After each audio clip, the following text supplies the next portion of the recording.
Здравствуйте, друзья! С вами Лара Володина и новости о наших спасенышах.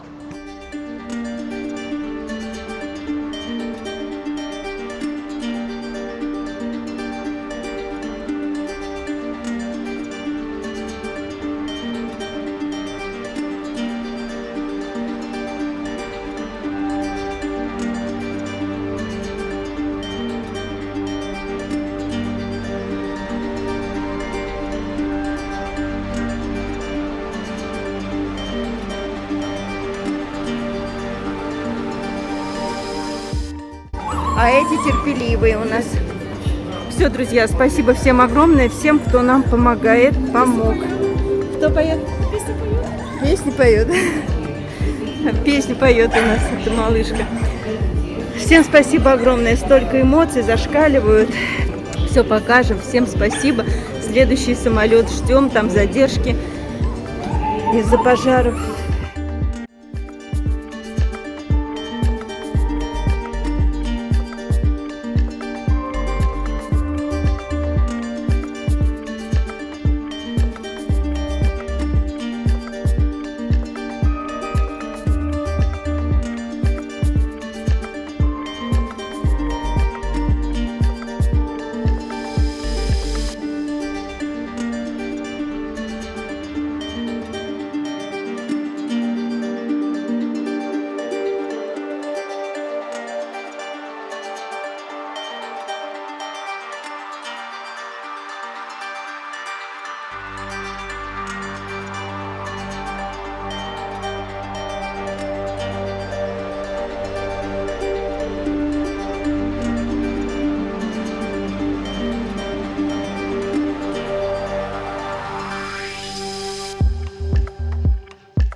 Из аэропорта завезли всех на передержку, в том числе Симону, а с Робином рванули в клинику к доктору спасать ногу.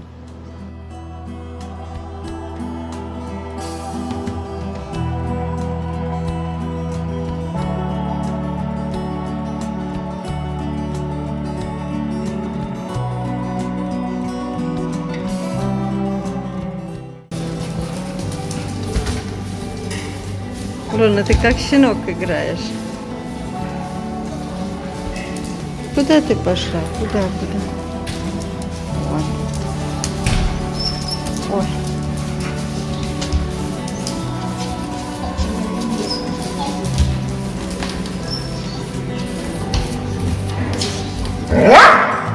Ой, достала тебя вся ситуация, это, да?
А мы цитологию-то будем брать? Ну, давайте на всякий случай сделаем, чтобы уже успокоиться. Но, честно, скорее всего, у вас все нормально. Да. Я прям уверена практически. Ну, хорошо. Ты куда полез, Робин? Так, пахлый лимфатический узел. Тихо.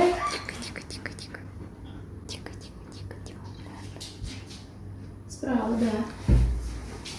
Так, справа. Ну, практически не прощупывается у вас. Она еще немного вес набрала, что, судя по всему. Вообще офигел. Ты с ума сошел? У нас там закрыто? Да. Нет, не закрыто. Да ну он не вылезет в щель. Слушайте, прикольно. Вот этот наглый какой. Робин. Робин, гулять тебе надо, да? Давай. Да, вот это вот шишка, чтобы она потом не Ну, нашла. тут сама ткань молочной железы, вот тут жирочек, а шишечка, это лимфузел, он глубоко, и он небольшой, он где-то сантиметр 2, наверное, может быть, чуть поменьше.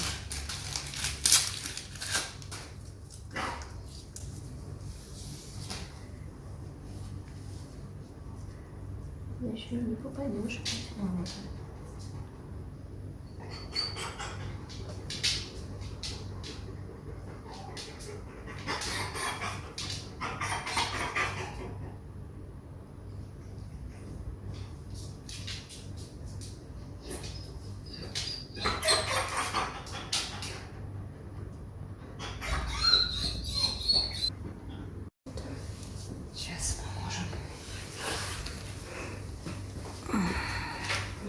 Так, это мы на цитологию, значит, стоим. Дней 10 будет готово, да? Нет, завтра или сегодня вечером. А. Я надеюсь, что сегодня. Угу. Смотрите, вообще.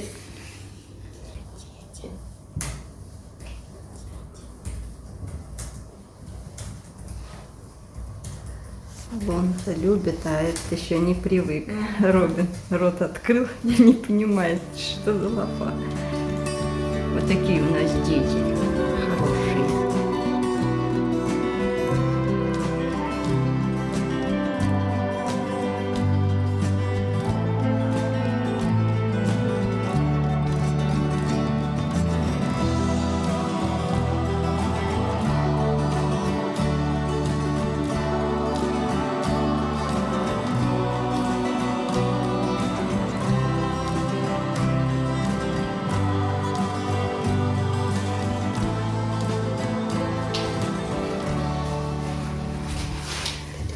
Побольше.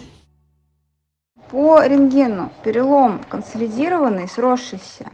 Коррекция – это лишняя травматизация. То есть, по сути дела, коррекция состоит в чем? В том, чтобы спилить этот осколок кости, вот, который торчит. И более ни в чем. Ногу мы уже не вытянем, так как там идет структура мышц и связок. Такой же длины она не будет. Если он ей пользуется, и если там нет свищей и воспалений, то, честно, травматизм от операции выше, чем сам сросшийся перелом. Я предлагаю, если нет свищей, все чистенько, посмотреть, понаблюдать и посмотреть, как он ходит. Попросить, чтобы снимали видео, как он движется. На шагу, на рыси, на более скоростных аллюрах.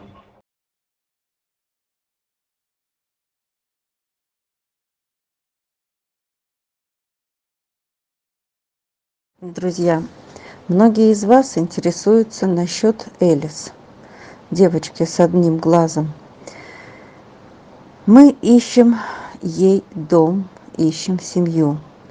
Ей не место на передержке. Или нужна индивидуальная передержка, квартирная, например. Но пока не пристроятся одни, нет возможности взять других. В частности, Элис тоже. Сейчас Элис на временной передержке, там же, в Нальчике. Может, кто-то из вас откликнется? Напишите нам.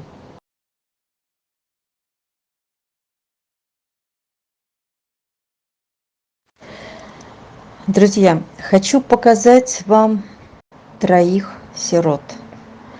Их мамка погибла. Они остались одни на улице, и больше некому о них позаботиться. Они стали бегать по дороге, бегать за прохожими, не понимая опасности.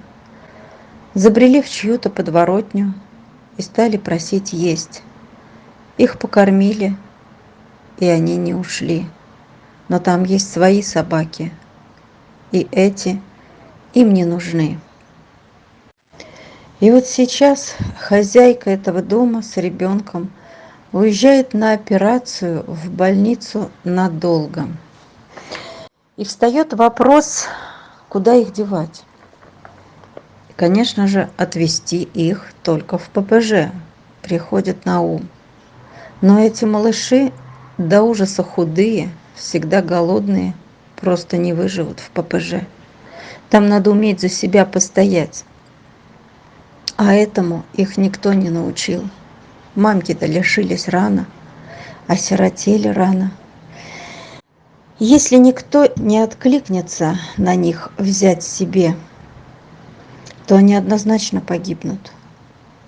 Там таких собачуль не пристроить. Если бы их мамка была стерилизованная, то не родились бы эти смертники. Не надо было бы решать эту проблему, кого-то просить, умолять, искать. Я обращаюсь к вам. Пожалуйста, давайте их спасем. Только спасение такое, кто откликнется взять их к себе в дом, к себе в квартиру, по одному, на свой участок, как угодно. Не ко мне, у меня много. Я обращаюсь к вам. Откликнитесь, пожалуйста, напишите, а мы бы их привезли.